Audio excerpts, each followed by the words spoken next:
And Tony's deciding whether to bluff here, but this would be bluffing with the best hand. I actually like this bet, though. If he checks, he's kind of giving up. 16,000 was the bet from Tony G. I can't see how Masa can call. I think Tony G's going to pick this up. He's going to think he bluffed it.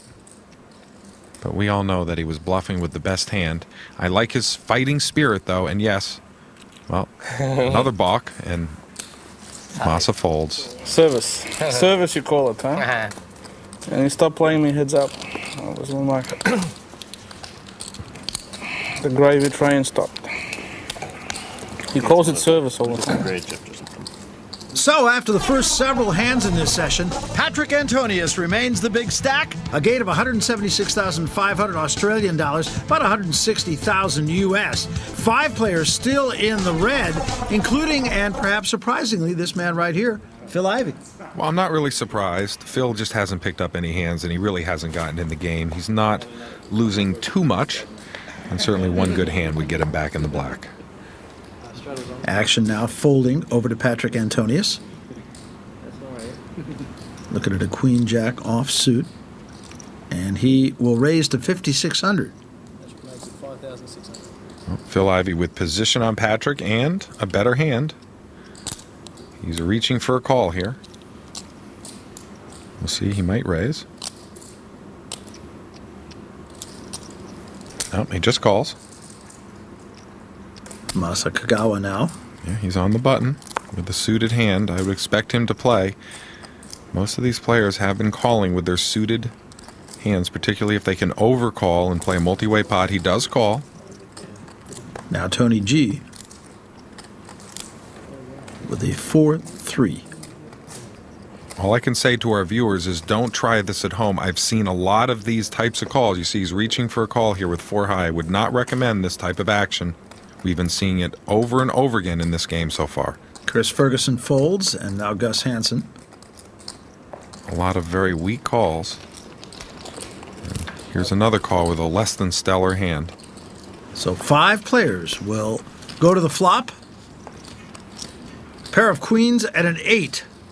And Antonius has flopped trip queens. Well, a huge flop for Antonius. Everyone is basically drawing dead to runners. And he wisely checks. Give everyone a chance to catch up a little bit here.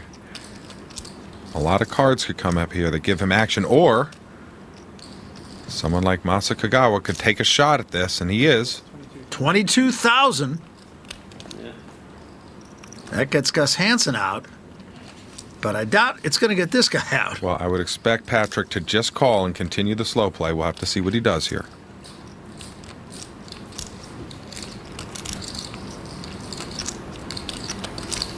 Just a call. Quietly calling, not wanting to give anything away. Phil Ivey folds. Now the turn. 7 of spades. Kagawa has caught a little pair. Yeah, but certainly he's not going to think that that gave him the best hand. I'd expect him to put the brakes on right here and check. It's hard to put Patrick on any hand worse than an 8, certainly. And a 5 of spades on the river. Well, Patrick is thinking about whether to check or bet. I'd expect if he bets, Masa's going to just lay it down, and if he checks, I doubt if Masa's going to take a shot at it. He does bet 50,000. And that calls for a swig of beer. Well, unless he wants to make a very, very serious bluff. Oh, he does call. Wow. With just a 7, he must have put Patrick on either a 9-10, a Jack-10, or a Jack-9. Those are the only 3 hands that Patrick could possibly call with on the flop and be bluffing on the river. That's a very, very weak call. I'm very surprised. Well, our amateur with his first real misstep, and the rich continue to get richer. We're coming back. Welcome back to Melbourne, Australia, and the Aussie Millions Cash Game Invitational. Well, the Crown Melbourne is an oasis of luxury and recreation, and those two ideas come together at the Crown Spa. Whether it's a sauna, jacuzzi, or massage, you can let all your worries melt away at the Crown Spa. Well, a few worries at this table, though, as the action begins with John Jawanda, who will fold. And the action folds all the way around to Phil Ivey. This is the biggest hand Phil's been dealt so far. We know he's probably going to at least limp in. Well, he opens for a raise, 2,500. And Kagawa, looking at an ace-8, will fold. He could have been steaming there and played that hand. That's a good laydown by Masa. Now over to Gus Hansen in the big blind. 10-7 offsuit. And Hansen fingers the chips and then says, no, I don't think so. And so Phil Ivey is going to take down an easy $4,500. And that's our first pre-flop uncontested anti-steal. Oh, action Gus. Very, very disciplined fold on my part. Oh, action Gus. Fold another big blind. Very disciplined. I mean, you second or third hand you play, I obviously got to give you a lot of respect. Right? And he rightly did. Elezra is straddling this time, so the first action with Patrick Antonius, an 8-4, he'll throw it away. I'm going to start playing some hands now. And true to his word, he's going to play the ace-9 offsuit. He limps in. Ace-6 for Masa Kagawa. And he will call.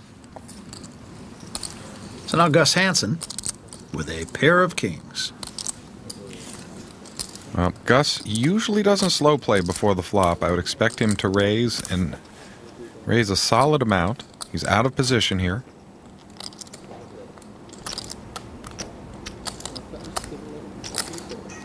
And he does 15,200. Oh, I can't see how Phil Ivey can play the ace-9 offsuit. Masa maybe could get in trouble here with ace. No, he folds it too. Nice little pickup here by Gus. 6,700 in that one. And Gus Hansen will say thank you very much, and he's not going to do any woofing back at Phil Ivey.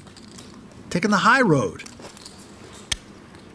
Well, while the dealer shuffles the cards for our next hand, let's take a minute to learn a little something about the language of our Aussie hosts. It's time for Down Under Dictionary.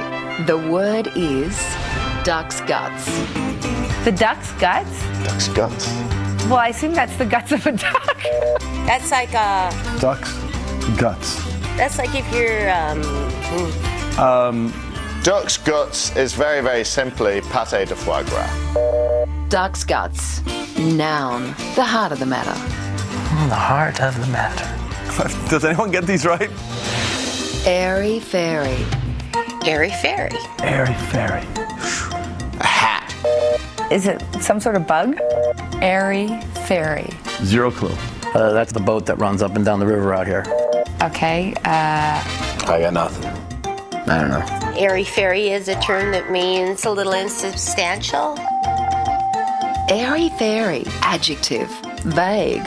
Vague. Insubstantial. Vague. That's the same thing, right? Ding, ding, ding, ding. See you next time on Down Under Dictionary. Nothing airy-fairy about it. Patrick Antonius is killing